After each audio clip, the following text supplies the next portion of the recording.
السلام عليكم ورحمة الله وبركاته. ازيكم يا احلى متابعين؟ عاملين ايه؟ يا رب تكونوا بخير.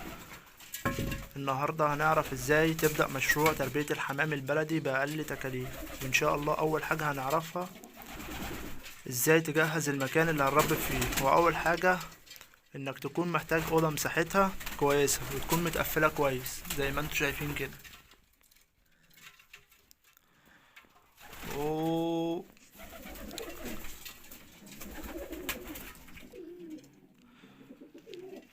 تاني حاجة نجهز المكان اللي الحمام هيبيض فيه، وهي انك ممكن تشتري فخار زي ما انت شايف كده. اهو يا جماعة الفخار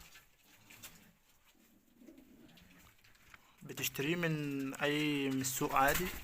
الفخارة عاملة 15 جنيه.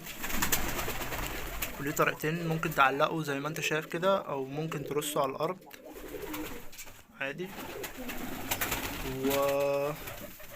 ولو مش متوفر من عندك ممكن تجيب صفايح وتتعلقها برضو، صفايح زي اللي هناك دي كده.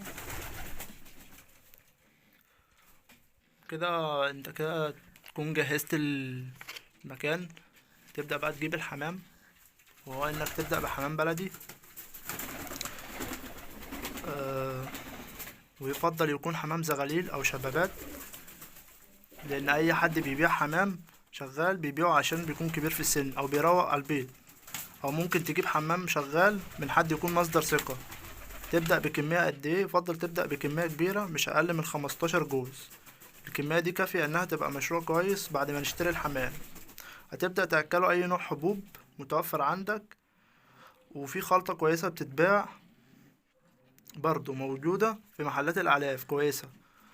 سعر الكيلو بيكون 7 جنيه. وبتكون كده قدرت تبدأ في مشروع تربية الحمام البلدي بأقل تكلفة. ويا رب تكونوا استفدتوا من الشرح. ما تنساش تدعمنا بلايك واشتراك في القناة وتفعيل زر الجرس عشان تستفيدوا أكتر. والسلام عليكم ورحمة الله.